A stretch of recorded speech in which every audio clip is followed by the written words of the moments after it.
Setiap minggu saya di LBH dulu. Penasehat politik Buyung Nasution. Setiap kali kita diskusi, datang polisi dari Kramat 5, dulu polisi dan tentara masih sama, Kremlin kita sebut. Dia masuk ke ruang diskusi, ada Malik. Dia naik di atas meja dan dia bilang, demi undang-undang saya bubarkan diskusi ini. Orde Baru pakai demi undang-undang. Dia sah bubarin itu. Undang-undangnya subversif memang. Tapi dia pakai undang-undang. Kalau sekarang rektornya ditelepon, jangan terima Rocky Gerung untuk diskusi itu. Anda lihat. Jadi kalau Anda bilang Jokowi merawat demokrasi, Jokowi tiba ketika Indonesia udah demokratis, saudara Andre itu. Jokowi nggak ada di mana-mana ketika Anda di Uber-Uber itu. Jadi bagaimana mungkin Anda bilang Jokowi sedang merawat demokrasi? Dia memberantakkan demokrasi, itu intinya. Coba, ada pepatah bilang begini. We choose joy and sorrow long before we experience them. Kita memilih kegembiraan atau kesusahan jauh sebelum kita mengalaminya. Kalimat itu, Anda tahu kalimat itu siapa yang ucapkan? Yang ucapkan itu adalah Gibran. Yang nama depannya Kahlil.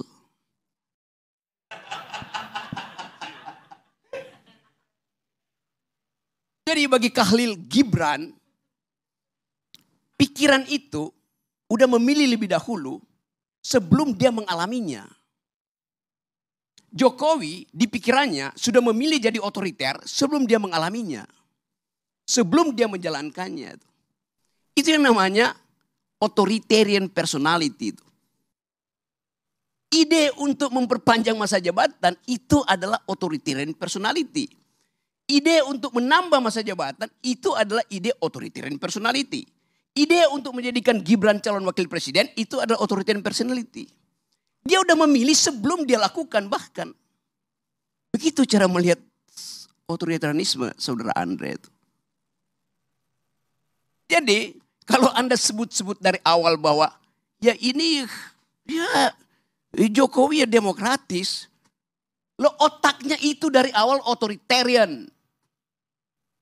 Itu dasarnya. Hitler menyembunyikan kebengisannya sebelum jadi pemimpin. Hitler dipilih secara demokratis. Itu pentingnya belajar sejarah saudara Andre itu. Pengetahuan Anda kurang sekali soal demokrasi itu. Iya saya mau terangkan itu. Jadi hentikan segala macam cawek-cawekmu itu. Akan kelihatan Anda dungu kelihatannya tuh. Serius saya katakan itu.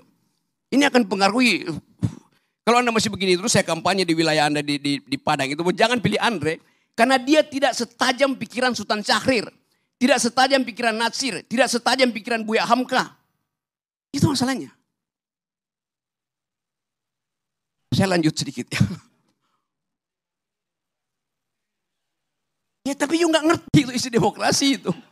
Itu soalnya. Oke. Coba kita lanjut sedikit. Memang Indonesia gak ada dinasti. Karena semuanya dipilih. Oh iya. Dinasti itu darahnya biru. Yang sekarang bukan dinasti. Karena darahnya kotor. Kotoran itu ada di pikiran Pak Jokowi dari awal. Semua yang kita pernah bayangkan itu akhirnya ditemukan faktual oleh majalah Tempo. Semua yang kita janjikan sebagai perubahan dibatalkan oleh gerakan mahasiswa yang dengan satu kalimat kami muak. Anda mau uji dengan apa prinsip kami muak itu? Jadi ini bagian di mana bangsa ini kalau kita sebut apa sebetulnya yang terjadi? This is the beginning of the end. Awal dari berakhirnya. Tapi Anda katakan Jokowi masih elektabilitasnya tinggi. Jokowi masih likability-nya 80%.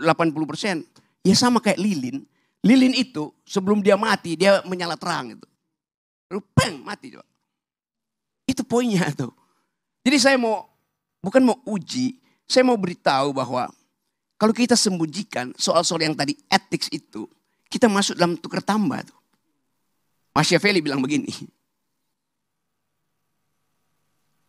Kebusukan kekuasaan bukan pada penggunaan fisik kekuasaan, tapi pada pengkhianatan itu. Pada penipuan. Itu semua soft powernya Jokowi. Jokowi nggak datang seperti Soeharto bilang, I'll cover you. Gua gebuk lu. Enggak. Dengan senyap dia lakukan pengkhianatan. Pengkhianatan pada Ibu Mega. Pengkhianatan pada bangsa ini. Pengkhianatan pada emak-emak. Apa kurang kejamnya Jokowi? Dia bikin IKN. Dia jual nggak laku ke Cina. Dia jual ke Amerika nggak laku. Dia jual ke Mesir nggak laku. Dia jual ke Malaysia nggak laku. Dia jual ke Singapura nggak laku. Lalu akhirnya dia paksa oligarki itu untuk nyumbang di depan. Kurang cukup. Dia suruh APBN pindahkan 20, 30, 40% ke IKN. Pada saat yang sama, seorang pria berkeluarga di Kupang, tempat Parera, 2 hari lalu, merobek perutnya karena nggak bisa beli beras. Pengisan siapa dengan Pak Harto? Tidak pernah ada di zaman Soeharto orang bunuh diri karena nggak bisa makan itu. Padahal orang ini setiap bulan di Kupang itu nunggu di pintu gerbang desa untuk dapat BLT. Dan itu ilmunya Jokowi. Membujuk orang supaya tidak produktif, supaya tidak pinter. Sebagian besar mereka yang nunggu BLT itu adalah pemilih yang tidak tamat kelas 7. Bagaimana mungkin kita bicara hal-hal yang normatif, etik pada pemilih yang 80% dari pemilih Indonesia itu tidak tamat kelas 7, artinya tidak tamat SMP. Mereka menunggu serangan fajar, mereka menunggu BLT. Itu bengis namanya tuh. Zaman Pak Harto kurang ajar. Dia suruh konglomerat eksploitasi sumber daya. Berapa persen yang balik ke negara? 35%. Zaman SBY berapa persennya balik ke negara? 27%. Zaman Jokowi berapa persennya balik ke negara? 6%. Itu bengis namanya tuh. Hak saya untuk dapat keadilan. Hak mak-mak untuk dapat nutrisi. Supaya anak-anaknya punya masa depan. Tidak mengalami stunting. Dibatalkan oleh Jokowi. Melalui proyek-proyek infrastruktur yang gak ada gunanya tuh. Tadi saya baca di koran. Gubernur DKI bilang begini. ASN, kalau Anda malas, saya kirim ke IKN. Jadi IKN itu tempat pembuangan, tempat penghukuman. Jadi Anda bayangkan seluruh literasi, narasi dari rejim Jokowi itu buruk. Minus bahkan. Tidak mengajarkan impian, kenyataan yang dibikin oleh Jokowi. Di mana IKN itu bagus? Ada, di mana? Di laptopnya Jokowi itu. Itu dasarnya. Jadi saya mau terangkan ini untuk memberitahu bahwa yang disebut otoritarianisme tidak harus melalui keadaan yang Anda lihat. Kenapa Presiden Soeharto otoritarian? Ya karena dia rejim militer. Ini rejim demokratis tapi memakai ide politik untuk mengatasi kemandekan ambisi dia itu. Itu datang dari pikiran yang otoritarian itu, Saudara Andre.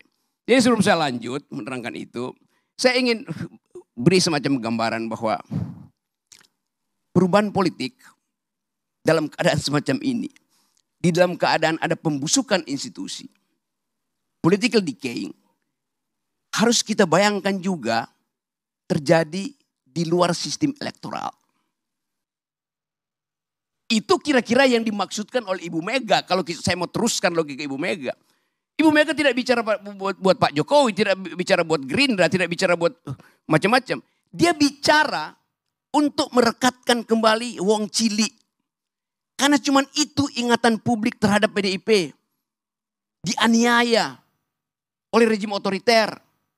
Sekarang wong cilik nggak bisa bayangkan otoriterisme itu lagi. Karena wong cilik nunggu BLT-nya Jokowi. Itu soalnya.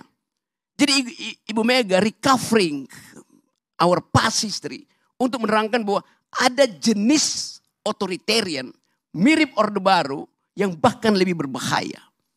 Karena dia menyelundup secara hegemoni, secara sublim ke dalam benak rakyat Indonesia, benak wong cilik yang ditipu selama 9 tahun. Bukan cuma wong cilik yang ditipu, kelas menengah juga ditipu. Dan kelas menengah akhirnya menangis di depan TV karena sadarnya telat. Saya mau terangkan ini bukan dalam upaya untuk mengadu domba Orde Baru, Orde Lama. Tetapi supaya kita paham bahwa kemampuan kita secara intelektual dibatalkan oleh Jokowi sehingga bahkan untuk mengerti demokrasi dari orang semacam Andre gagal dia pahami itu. Sekali lagi saya nggak ada problem dengan Anda. Saya punya problem dengan cara membaca sejarah. Terima kasih. Pak Ardi, boleh saya tanggapi 30 detik aja. Baik. Saya memang Bang Rocky ya tidak setajam Muhammad Nasir, Muhammad Yamin, Buya Hamka yang abang sebutkan tokoh-tokoh besar Sumatera Barat. Betul. Tapi Bang, saya pertanggungjawabkan jabatan saya sebagai anggota DPR. Gak bisa begitu. Sebentar Bang. Standar kita adalah Nasir, Hatta, Syahrir. Kalau Anda di bawah itu, Bang. Anda pergi dari demokrasi itu. Satu hal yang saya pertanggungjawabkan. Apa yang Anda pertanggungjawabkan? Sebentar, Kalau Bang. Anda udah dibilang, Abang bicara. Anda bilang bantah. Anda di bawah standar pendiri republik. Ya. Ngapain Anda ada di sini coba? Sebentar. Tapi satu hal yang bisa saya pertanggungjawabkan dunia akhirat Pak. Ini bukan soal dunia Sebentar. akhirat. Ini soal Nah, ide ini republik, ide demokrasi. Abang maunya didengar saja. Tidak, tapi tidak Anda mau sendiri mendengar. udah mengaku Anda di Sebentar. bawah standar. Ngapain Anda bicara Sebentar. lagi? Saya nggak dengar orang di bawah standar. Saya ingin menyampaikan, ini hak saya bicara. Tolong hormati dong perbedaan pendapat. Bukan Anda Nah, dari saya tadi. ingin sampaikan satu hal. Apa yang Anda mau Saya sampaikan? pertanggungjawabkan jabatan saya, kinerja saya boleh diadu sama anggota DPR dari seluruh Sumatera Barat. Kinerja saya baik di DPR maupun membangun kampung saya di Sumatera Barat. Anda Ya, mesti sebentar. gini. Ya, kan Cara tadi dibilang dungu. Saya akan berkampanye di Sumatera Barat. Silahkan abang berkampanye di Sumatera. Saya bertanggung jawab sebentar Ini Bang. saya terangkan cara demokrasi, bikin Bang. mereka. Kakak yang lain gak usah. Belajar dong. Standar kita itu bukan anggota belajar DPR berdemokrasi. di Sumatera Barat. Standar kita adalah pemimpin-pemimpin republik yang datang dari Sumatera Barat. Itu standarmu. Masa Anda rendahkan standarmu sendiri? Ya, Astaga. Sebentar Bang. Saya menghormati founding father saya. Ya, tentu. Founding fathersmu tidak mau dihormati oleh orang dungu. Ya, itu haknya abang bicara seperti itu. Tapi hak saya juga bicara. Saya bisa pertanggungjawabkan dunia akhirat kinerja saya membangun Sumatera Barat maupun kinerja saya Baik. di DPR bisa diadu oleh 13 anggota DPR RI yang lain asal Sumatera Barat. Baik. Saya siap diadu Baik. kinerjanya. Ini artinya dia mau apple to apple. Antara apel sehat yaitu pendiri bangsa ini dan apel busuk yang dia pegang sekarang. Baik. Ngelantur, ngebacot. Tapi faktanya kerja-kerja saya jauh bermanfaat untuk kepentingan bangsa dan negara. Dan saya menyelamatkan ratusan triliun aset negara.